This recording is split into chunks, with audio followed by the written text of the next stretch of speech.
Hello friends, அஸ்ஸலாமு அலைக்கும். Welcome to taste of ருச்சி. எல்லோரும் நல்லா இருக்கீங்களா? இன்றைக்கி ஒரு சூப்பரான கத்திரிக்காய் பச்சடி செய்ய போகிறோம்.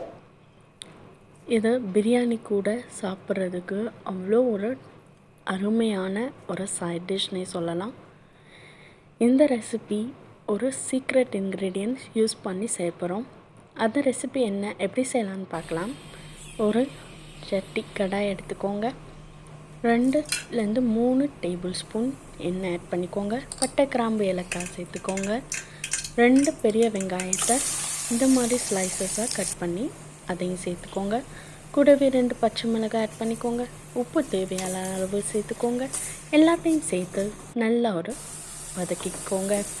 நல்லா வெங்காயம் வதங்கி இந்த மாதிரி கோல்டன் ப்ரௌன் கலரில் வந்ததுக்கப்புறம் கத்திரிக்காவை நடுவில் ஒரு 4 கீரல் இதே மாதிரி போட்டு சேர்த்துக்கலாம்.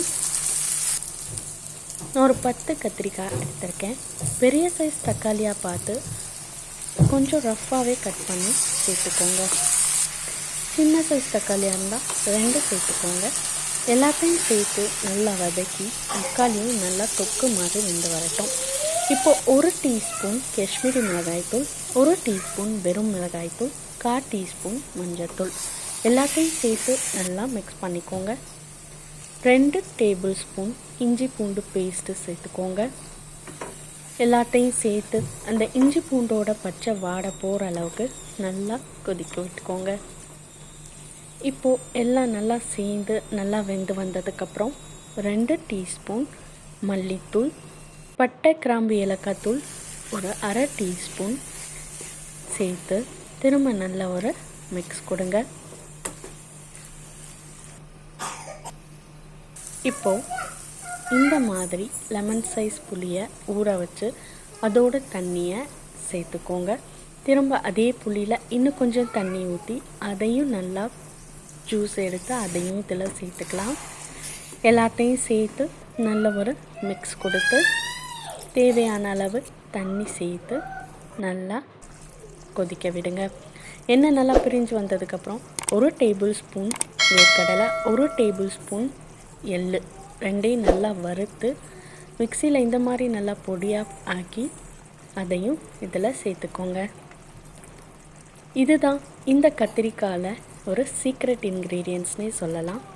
இதை சேர்த்திங்கன்னா தான் நல்ல ஒரு டேஸ்ட்டாக பிரியாணிக்கு கொடுக்குற கடைகளில் கொடுக்குற சைட் டிஷ் மாதிரியே இருக்கும்.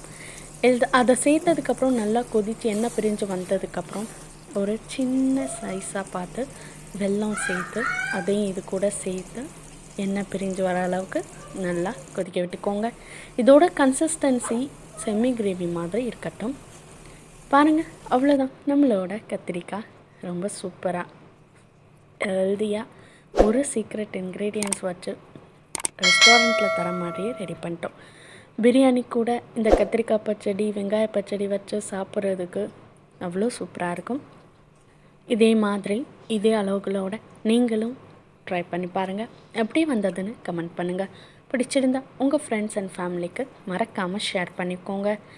மறக்காமல் சப்ஸ்கிரைப் பண்ணி கூட பக்கத்தில் இருக்கிற பெல் பட்டனையும் கிளிக் பண்ணிக்கோங்க. இதே மாதிரி வேறு ஒரு ரெசிபியில் உங்கள் எல்லாரையும் மீட் பண்ணுறேன். தேங்க்ஸ் ஃபார் வாட்சிங்.